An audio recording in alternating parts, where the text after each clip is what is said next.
ಮಂಡ್ಯ ಕೆತ್ತಿದರೆ ಬೇಲೂರು, ಇಲ್ಲಿ ಚಲವಿದ್ದ ಮನ್ಸರೇನೆ ಗೆಲ್ಲೋರು. Day 1 video 45 minutes walk ಮಾಡಿದ್ದೀನಿ. ಆಮೇಲೆ ಸ್ವಲ್ಪ ಸ್ಟ್ರೆಚ್ಚಿಂಗು ಮತ್ತು ಆರ್ಮ್ಸ್ ಎಲ್ಲ ಸ್ವಲ್ಪ ಫ್ಲೆಕ್ಸ್ ಮಾಡೋಣ ಅಂತ ಇಲ್ಲೇ ಪಾರ್ಕಲ್ಲಿ ಗೌರ್ಮೆಂಟವ್ರು BBMP ಅವ್ರು ಹಾಕಿರೋ ಅಂಥ ಸ್ವಲ್ಪ ಐಟಮ್ಸ್ ಎಲ್ಲ ಇದ್ದಾವೆ. ಸೊ ಅದ್ರಲ್ಲೋಗಿ ಸ್ವಲ್ಪ ಸ್ಟ್ರೆಚಿಂಗ್ ಮಾಡ್ಕೊತೀನಿ. ಸೊ ಡೇ 1 ಚೆನ್ನಾಗಿ ಹೋಗ್ತಾಯಿದೆ. ಒಳ್ಳೆ ನೋಡಿ ಸ್ವೆಟ್ ಕೂಡ ಬಂದಿದೆ. ಎಷ್ಟು ಒಂದು 2-3 ಮಂತ್ಸ್ ಆಗಿದ್ದು ಈ ಥರ ವಾಕ್ ಮಾಡಿ. ಬನ್ನಿ BBMP ಹಾಕಿರೋಂಥ ಫ್ರೀ ಏನೇನು ಹಾಕಿದ್ದಾರೆ ಅದೆಲ್ಲ ಇವತ್ತು ಯೂಟಿಲೈಸ್ ಮಾಡಿಬಿಡೋಣ. ಟ್ಯಾಕ್ಸ್ ಕಟ್ತೀವಲ್ಲ ಗೌರ್ಮೆಂಟ್ಗೆ, ಸೊ ಸ್ವಲ್ಪ ಆದರೂ ಯೂಟಿಲೈಸ್ ಮಾಡೋಣ.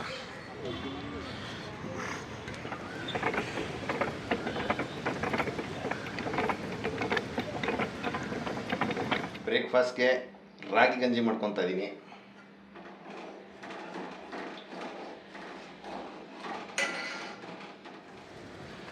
ಹಲೋ, ಡೇ 4 ಇವತ್ತು. ನಮ್ಮ ಫ್ರೆಂಡ್ ರಾಜಾ ಸಿಕ್ಕಿದ್ರು ಪಾರ್ಕಲ್ಲಿ. ಹಂಗೆ ಇಬ್ಬರು ಸ್ಟ್ರೆಚಿಂಗ್ ಮಾಡ್ತಾಯಿದ್ದೀವಿ. ನಡೀತಾ ಇದೆ ಚೆನ್ನಾಗಿ ಪ್ರೋಗ್ರೆಸ್ಸು. So day 4ಅಲ್ಲಿದ್ದೀನಿ. ಇವತ್ತು ಸ್ವಲ್ಪ ಜಾಗಿಂಗು ಸ್ಟಾರ್ಟ್ ಮಾಡಿದೆ. ಸೊ ಜಾಗಿಂಗ್ ಒಂಚೂರು ಇಂಪ್ರೂವ್ ಮಾಡಬೇಕು. ಒಂದೇ ಒಂದು ರೌಂಡ್ ಮಾಡಿದ್ದೀನಿ, ಸ್ಲೋಗಿ ಇಂಪ್ರೂವ್ ಮಾಡ್ಕೊತೀನಿ. ಸೊ ನನ್ನ ವೆಯ್ಟಿಗೆ ತುಂಬ ಜಾಗಿಂಗ್ ಮಾಡಬಾರ್ದು. ಈಗ 100 ಕಮ್ಮಿ ಆದಮೇಲೆ ನಾನು ಜಾಸ್ತಿ ಜಾಗಿಂಗ್ ಮಾಡಬೇಕು. ಸದ್ಯಕ್ಕೆ ಸಿಂಪಲಾಗಿ ಸಾಕು. ನನಗೇನಾದರೆ ಆ ಬ್ರೆತ್ ಕಂಟ್ರೋಲು ಮತ್ತು ಕ್ಯಾಲ್ರೀಸ್ ಜಾಸ್ತಿ ಬರ್ನ್ ಆಗಬೇಕು. ಹಾಗಾಗಿ ನಾನು ಜಾಗಿಂಗ್ ಸ್ಟಾರ್ಟ್ ಮಾಡಿದ್ದೀನಿ. ಬಟ್ ತುಂಬ ಸ್ಲೋ ಇದ್ದೀನಿ, ಏನು ಹೈ ಸ್ಪೀಡ್ ಇಲ್ಲ. ಏನೊಂದು 7.5 ಅಥವಾ 8 ಇರ್ಬೋದು ಅಷ್ಟೇ. ಸೊ ಎಲ್ಲ ವರ್ಕೌಟ್ ಆದಮೇಲೆ ರಿಲ್ಯಾಕ್ಸ್ ಮಾಡಬೇಕು ಮಸಲ್ಸ್ಗೆಲ್ಲ. ಹಾಗಾಗಿ ಇಲ್ಲಿ ಬಂದು ಸ್ವಲ್ಪ ಸ್ಟ್ರೆಚ್ಚಿಂಗು ಮತ್ತು ರಿಲ್ಯಾಕ್ಸ್ ಮೂಮೆಂಟ್ಸ್ಗಳಿದ್ದಾವೆ, ಅದು ಮಾಡ್ತಾಯಿದ್ದೀನಿ. ಇದರಲ್ಲಿ ಸ್ವಲ್ಪ ಆ್ಯಪ್ಸ್ ಮಾಡ್ಬೋದು. ಆಮೇಲೆ ಇದು ಸ್ವಲ್ಪ ಶೋಲ್ಡರ್ಸು ಆರ್ಮ್ಸ್ಗೆಲ್ಲ ಹೆಲ್ಪ್ ಆಗುತ್ತೆ. ಅದು ಕೂಡ ಅಷ್ಟೇ, ರೊಟೇಷನ್ ಮಾಡೋದು. ಒಂದು ಸೈಕಲ್ ಶೇಪು, ಹೆಕ್ಸ್ ಶೇಪು. ಇದು ಬಂದು ಲೆಂತ್ಗೆ, ಕಾಲಿಗೆ, ಮಸಲ್ಸ್ಗೆ. ಸೊ ಇದು ನಮ್ಮ ಸ್ಟ್ರೆಚಿಂಗೆ. ಸೊ ಇದೆಲ್ಲ ಹೆಲ್ಪ್ ಆಗುತ್ತೆ. ಸೊ ನೋಡೋಣ ಹೇಗೆ ಪ್ರೋಗ್ರೆಸ್ ಆಗ್ತದೆ. ಎಲ್ಲ ಒಳ್ಳೆ ರಿಸಲ್ಟ್ ಜೊತೆ ಬರಬೇಕು. ಇವಾಗ ಒಳ್ಳೆ ಸ್ವೆಟ್ಟಿಂಗು ಇಳಿಸ್ತಾಯಿದ್ದೀನಿ. First 3 days just walking 1 hour ಮಾಡ್ಕೊಂಡಿದ್ದೀನಿ. ಬಟ್ 1 ಅವರ್ ಮೇಲೆ ಮಾಡ್ತಾಯಿಲ್ಲ, ಮ್ಯಾಕ್ಸಿಮಮ್ 1 ಅವರ್ ಅಷ್ಟೇ. ಸೊ ಇದು 4th ಡೇಗೆ ಜಾಗಿಂಗ್ ಸ್ಟಾರ್ಟ್ ಮಾಡಿದ್ದೀನಿ. ಸೊ ಒಳ್ಳೆ ಪ್ರೋಗ್ರೆಸ್ ಇದೆ. ನಮಸ್ತೆ. ಇವತ್ತು ಡೇ 6, ಶನಿವಾರ, ಆಗಸ್ಟ್ 2. ಸೊ ನಾನೇನೋ ಕೆಲಸದ ಮೇಲೆ ನಮ್ಮ ಫ್ರೆಂಡ್ ಮನೆ ಹತ್ರ ಬಂದಿದ್ದೀನಿ. ಸೊ ವರ್ಕೌಟ್ ಮಿಸ್ ಮಾಡಬಾರ್ದು. ಅಟ್ಲೀಸ್ಟ್ 1 ಅವರು ಏನಾದ್ರು ಆ್ಯಕ್ಟಿವಿಟಿ ಮಾಡಬೇಕು. ಸೊ ಇವತ್ತು ಫುಲ್ ಡೇ ಶನಿವಾರ ನಾನು ಬ್ಯುಸಿ ಇರ್ತೀನಿ. ಸೊ ಅಟ್ಲೀಸ್ಟು ವಾಕಿಂಗ್ ಮುಗಿಸ್ಕೊಂಬಿಡೋಣ ಅಂತ ಶೂ ತೊಗೊಂಬಂದಿದ್ದೆ ಸೇಫ್ಟಿಗೆ.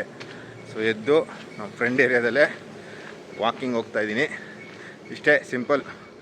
ಎಲ್ಲಿ ಸಿಗುತ್ತೋ ಏನು ಮಾಡ್ಬೋದೋ ಅದನ್ನು ಮಾಡಿಕೊಂಡು ಪ್ರೋಗ್ರೆಸ್ನ ಕಂಪ್ಲೀಟ್ ಮಾಡಬೇಕು. ಕನ್ಸಿಸ್ಟೆನ್ಸಿ ಇರಬೇಕು. ಕನ್ಸಿಸ್ಟೆನ್ಸಿ ಅಂದರೆ ಕಷ್ಟ. ಹಾಗಾಗಿ ಎಲ್ಲಿ ಸಿಗುತ್ತೋ ಅಲ್ಲೇ ವಾಕಿಂಗ್ ಆದ್ರೂ ಮಾಡ್ಬೋದಲ್ಲ ಅಂತ ಮಾಡ್ತಾಯಿದ್ದೀನಿ. ಹೊರಮಾವು ಲೇಕ್ ಅಂತೂ ಸೂಪರಾಗಿದೆ.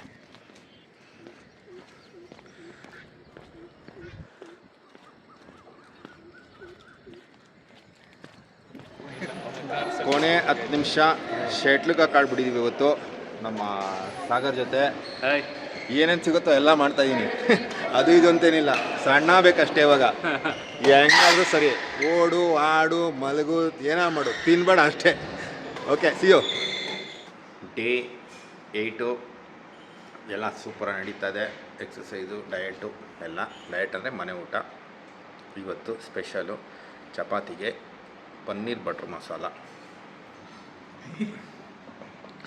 ಸೊ ಮನೇಲೇ ಮಾಡಿರೋ ಪನ್ನೀರ್ ಬಟರ್ ಮಸಾಲ, ಆದರೆ ಇದು without butter, only paneer masala. ಸ್ವಲ್ಪ ಕ್ಯಾಪ್ಸಿಕಮ್ ಎಲ್ಲ ಹಾಕಿ ಮಾಡಿರೋದು, without butter. Hello, day 8 August 4 ಇವತ್ತು. ನನ್ನ ಹತ್ರ ಮನೇಲಿ ಊಟ ಇರಲಿಲ್ಲ. ಸೊ ನಾನೇನು ಮಾಡಿದೆ, ಹೊರಗಡೆ ತಿನ್ನೋದು ಬೇಡ ಅಂದ್ಬಿಟ್ಟು ಸಿಂಪಲಾಗಿ ನಂದಿನಿಗೆ ಹೋಗಿ ರೆಡಿಮೇಡ್ ಇಡ್ಲಿ ಬ್ಯಾಟರ್ ಸಿಗುತ್ತಲ್ಲ, ದೋಸೆದು, ಅದು ತೊಗೊಂಡೆ. ಮನೆಗೆ ಬಂದೆ. ಫ್ರಿಡ್ಜಲ್ಲಿ ಚಟ್ನಿ ಪುಡಿ ಇತ್ತು. ಸೊ ನಾನೇ ದೋಸೆ ಮಾಡ್ಕೊಳ್ಳೋಣ ಅಂತ ಗ್ಯಾಸ್ ಹಚ್ಚಿದ್ದೀನಿ. ಸೊ ಇವತ್ತು ದೋಸೆ ಚಟ್ನಿ ಪುಡಿ ಹೆಂಚಿಟ್ಟಿದ್ದೀನಿ. ದೋಸೆ ಇಟ್ಟಿದೆ, ಚಟ್ನಿ ಪುಡಿ ಇದರಲ್ಲಿದೆ. ಹಾಕೊಂಡು ತಿನ್ನೋದು ಅಷ್ಟೇ, ಸಿಂಪಲ್. ಸೊ ಈ ಥರ ಡಯಟ್ ಮಾಡುವಾಗ ಅಡೆತಡೆಗಳು ಬರುತ್ತೆ. ನಾವು ಅಡೆತಡೆಗಳನ್ನ ಕ್ರಾಸ್ ಮಾಡಿಬಿಟ್ಟು ನಮ್ಮ ಕನ್ಸಿಸ್ಟೆನ್ಸಿನ ಮೇಂಟೈನ್ ಮಾಡಬೇಕು. ಹಾಗಾಗಿ ಇವತ್ತು ಈ ಥರ ಅನುಭವ ನನಗೆ. ಮೇನ್ ಹೇಳಕ್ಕೆ ಬಂದೆ ಇನ್ನೊಂದು ವಿಷಯ, ಎಲ್ಲರೂ ಎಲ್ಲನೂ ಮಾಡೋಕ್ಕಾಗಲ್ಲ ಅನ್ನೋದಕ್ಕೆ ಒಂದು ಎಕ್ಸಾಂಪಲ್ ತೋರಿಸ್ತೀನಿ. ಇಲ್ಲಿ ನೋಡಿ, ನಾನು ಮಾಡ್ತಿರೋ ಮೊದಲನೇ ದಿವಸ ಹೆಂಗೆ ಬರ್ತಾಯಿದೆ ಅಂತ. ಸೊ ಈಸಿ ಅಲ್ಲ. ಸುಮ್ಮನೆ ನಾವು ಒಂದೊಂದ್ಸರಿ ಬೈದ್ಬಿಡ್ತೀವಿ ಮನೆಯವ್ರಿಗೆ, ಏನು ಹಿಂಗೆ ಮಾಡ್ತೀರ ಹಂಗೆ ಮಾಡ್ತೀರಂತ. ನಾವು ಮಾಡೋಕ್ಕೆ ಬಂದರೆ ನಮ್ಮದು ಗೊತ್ತಾಗ್ತಾಯಿದೆ. ಇಲ್ಲಿ ಟು ಸ್ಪಾಟ್ ಹಾಕಿ ನೋಡೋಣ. ಎರಡನೇ ದೋಸೆ ಹೇಗೆ ಬರುತ್ತೆ. ಇದು ಫಸ್ಟ್ನೇ ದೋಸೆ, ಇದು ಸೆಕೆಂಡಲ್ಲಿ ನೋಡೋಣ. ದೋಸೆ ಉಯ್ಯೋದನ್ನು ಚೆನ್ನಾಗಿ ಉಯ್ತಾ ಇದ್ದೀನಿ, ಆದರೆ ಈ ತಿರುಗಿಸಿ ಪರಗಿಸಿ ಮಾಡುವಾಗ ಏನೋ ತೊಂದರೆ ಆಗ್ತದೆ. ಆಯಿಲ್ ಸ್ವಲ್ಪ ಕಮ್ಮಿ ಹಾಕಿದ್ದೆ, ಮೋಸ್ಟ್ಲಿ ಹಂಗೆ ಆಗಿರ್ಬೋದು. ಅಥವಾ ಫಸ್ಟ್ ದೋಸೆ ಹೀಗಾಗ್ಬೋದು. ಎರಡನೇದು ನೋಡೋಣ ಏನಾಗುತ್ತೆ ಕತೆ. ಸೂಪರಾಗಿ ಉಯ್ದಿದ್ದೀನಿ. ಈ ಸರಿ ಕ್ರಿಸ್ಪಿ ಥರ ಬೇಡ, ಸ್ವಲ್ಪ ತಿಕ್ನೆಸ್ ಇಲ್ಲ ಅಂದ್ಬಿಟ್ಟು ಸ್ವಲ್ಪ ಜಾಸ್ತಿ ಹಿಟ್ಟನ್ನ ಉಯ್ದುಬಿಟ್ಟಿದ್ದೀನಿ. ನೋಡೋಣ ಇದ್ರ ಕತೆ ಏನಾಗುತ್ತೆ ಅಂತ. ರೌಂಡ್ 2 ಇದು. ಎರಡನೇದು ಸ್ವಲ್ಪ ಪರವಾಗಿಲ್ಲ, ಒಂದು ಲೆವೆಲ್ಗೆ ಬರ್ತಾ ಇದ್ದೀನಿ ನೋಡಿ. ಎರಡನೇದು ಈ ಲೆವೆಲ್ಗೆ ಇದ್ದೀನಿ ಅಂದರೆ ಮೂರನೇದು ನಾಲ್ಕನೇದು ಸಕ್ಸಸ್ ಆಗುತ್ತೆ ಅಂತ ಅಂದ್ಕೊತೀನಿ. ಇದು ಮೂರನೇದು ಇನ್ನೂ ಬೆಟರ್ ಆದೆ ನೋಡಿ, ಇನ್ನೂ ಬೆಟರ್ ಆಗಿದ್ದೀನಿ. ಇನ್ನೊಂದು ಮಾಡ್ಕೊತೀನಿ ಲಾಸ್ಟು. 4 ಟೋಟಲು. ಆ್ಯಕ್ಚುಲಿ 3 ತಿನ್ನಬೇಕು, ಬಟ್ ಫಸ್ಟ್ನೇದು ಫುಲ್ ತೆಳ್ಳ ಕ್ರಿಸ್ಪಿ ಆಗೋಯ್ತು. ಅದರಲ್ಲಿ ಏನು ಇರೋದಿಲ್ಲ ಬಿಡಿ, ನನಗೆ ಅದು ಸಾಲಲ್ಲ. ಸೊ ಇನ್ನೊಂದು ಹಾಕ್ಕೊತೀನಿ. ಫೈನಲಿ 4ಕ್ಕೆ ಸೂಪರಾಗಿ ಬಂದೀನಿ. ಸೊ ಇವತ್ತಿನ ಊಟ ದೋಸೆ ಮತ್ತು ಚಟ್ನಿ ಪುಡಿ, ಸಿಂಪಲ್. ಕ್ಲೋಸ್. ಬಾಯ್ ಬಾಯ್, ಟೇಕ್ ಕೇರ್. ನಮಸ್ತೆ. ಡೇ 11 ಇವತ್ತು. ಸೊ ಅವತ್ತು ದೋಸೆ ಹಿಟ್ಟು ತಂದಿದ್ದೆ, ಇನ್ನು ಸ್ವಲ್ಪ ಮಿಕ್ಕಿತ್ತು. ಸೊ ತಿಂಡಿಗೆ ಇವತ್ತು ಅದೇ ಮಾಡ್ಕೊತಾ ಇದ್ದೀನಿ. ಸಾಂಬಾರಿತ್ತು, ಸೊ ಒಂಚೂರು ಸಾಂಬಾರು ಜೊತೆಗೆ ದೋಸೆ ಮಾಡ್ಕೊತಾ ಇದ್ದೀನಿ. ಇವತ್ತು ಸೂಪರಾಗಿ ಮಾಡ್ತಾಯಿದ್ದೀನಿ. ತುಂಬ ಕಮ್ಮಿ ಆಯಿಲ್ ಹಾಕ್ಕೊಂಡು ಮಾಡ್ಕೊತಾ ಇದ್ದೀನಿ. ಏನೊಂದು ಅರ್ಧ ಸ್ಪೂನ್ಗಿಂತ ಕಮ್ಮಿ ಹಾಕ್ಕೊತಾ ಇದ್ದೀನಿ. ಏನಕ್ಕೆ ಅಂದರೆ ತವ ಕಚ್ಚಬಾರ್ದಂತ ಅಷ್ಟೇ. ಹೋಟ್ಲುಗಳ ಥರ ಒಂದೊಂದು ಗ್ಲಾಸ್ ತುಪ್ಪ ಏನು ಹಾಕ್ಕೊಂಡು ಮಾಡ್ಕೊತಾ ಇಲ್ಲ, ಬಟ್ ಹೋಟ್ಲಿಗಿಂತ ಸೂಪರಾಗಿ ಬರ್ತಾಯಿದೆ. ತೋರಿಸ್ತೀನಿ ನೋಡಿ. ಇವತ್ತು ಸಖತ್ತಾಗಿ ಬರ್ತದೆ ದೋಸೆ. ಒಂದು ಮಾಡಿಕೊಂಡೆ, ಪರ್ಫೆಕ್ಟಾಗಿ ಬಂದುಬಿಟ್ಟಿದೆ. ಇದು ಎರಡನೇದು ನೋಡಿ, ತಿರುಗಿಸ್ತೀನಿ ಇವಾಗ. ಕ್ಲೀನಾಗಿ ಬರ್ತದೆ ಇವತ್ತಂತೂ ಬೊಂಬಾಟ್. ಅವತ್ತೇನೋ ನನಗೆ ಮಾಡೋಕ್ಕೆ ಬರಲಿಲ್ಲ, ಇವತ್ತು ಚೆನ್ನಾಗಿ ಮಾಡ್ಕೊತಾ ಇದ್ದೀನಿ. ಸೊ ಸಾಂಬಾರು ಸ್ವಲ್ಪ ಇದೆ ಅಷ್ಟೇ, ಆಗೋಯ್ತು ಇವತ್ತು ಬ್ರೇಕ್ಫಾಸ್ಟ್. ಸಿಂಪಲ್. ಡೇ 11 ಇವತ್ತು ವರಮಹಾಲಕ್ಷ್ಮಿ ಹಬ್ಬ. ಎಲ್ಲರಿಗೂ ವರಮಹಾಲಕ್ಷ್ಮಿ ಹಬ್ಬದ ಶುಭಾಶಯಗಳು.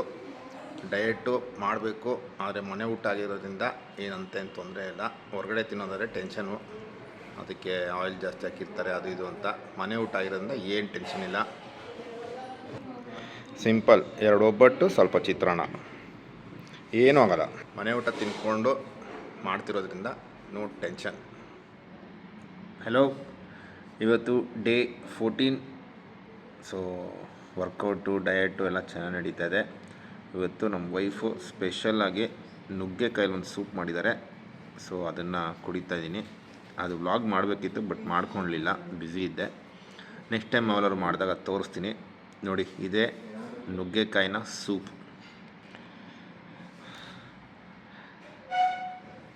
ಡೇ 15 ವಾಕಿಂಗ್ ಮಾಡ್ತಾಯಿದ್ದೀನಿ.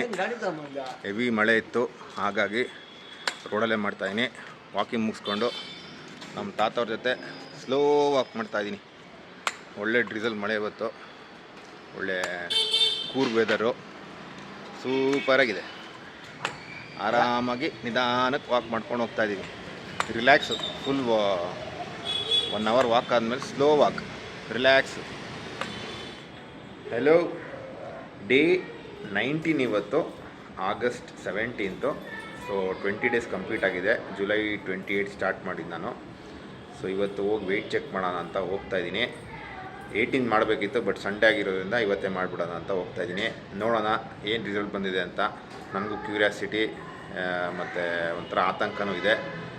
ನಾನು 19 ಡೇಸಲ್ಲಿ 90% ನಾನು ಚೆನ್ನಾಗಿ ಮಾಡಿದ್ದೀನಿ. 2 ಮೀಲು ಹೊರಗಡೆ ತಿಂದೀನಿ ನಾನು. 100% ಮನೆ ಊಟ ತಿನ್ನೋಕ್ಕಾಗಲಿಲ್ಲ. 2 ಮೀಲ್ಸ್ ಹೊರಗಡೆ ತಿಂದೆ, ಬಟ್ ಸ್ಟ್ರಿಕ್ಟಾಗಿ 2 ಇಡ್ಲಿ ಪ್ಲಸ್ 2 ಇಡ್ಲಿ, 4 ಇಡ್ಲಿ ಮಾತ್ರ ಹೊರಗಡೆ ತಿಂದೀನಿ. ಇನ್ನು ಮಿಕ್ಕಿದ 100% ಮನೆ ಊಟ ಮಾಡಿದ್ದೀನಿ. ಸೊ ನೋಡೋಣ, ಹೋಗ್ಬಿಟ್ಟು ವೆಯ್ಟ್ ಏನಾಗಿದೆ, ಏನು ಚೇಂಜಸ್ ಆಗಿದೆ ಅಂತ ಚೆಕ್ ಮಾಡ್ಕೊಂಡು ಬರೋಣ.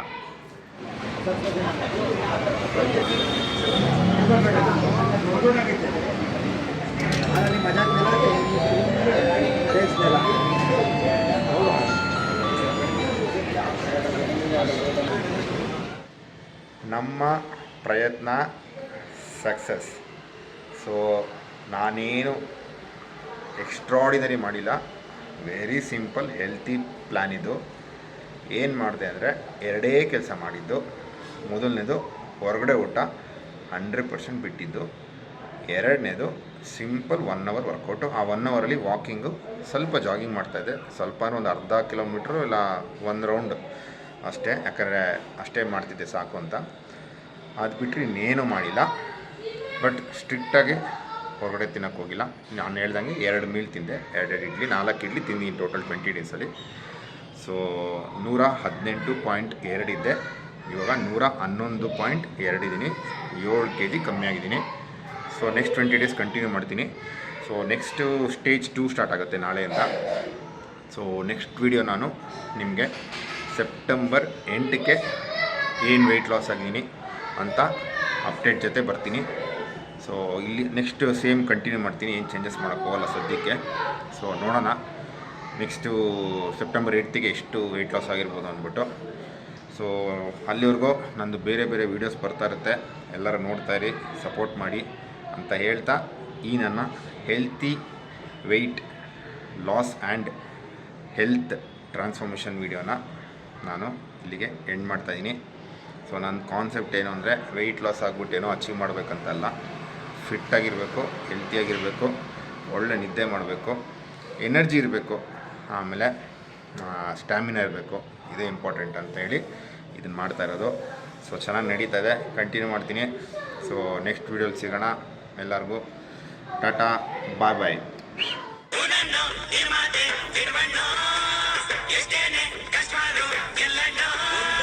ಒಂದ್ ದಿವ್ಸ ನಾನು ನಾಡೆಲ್ಲ ಪ್ರೀತಿ ಮಾಡೋ ಅಮ್ಮಿ.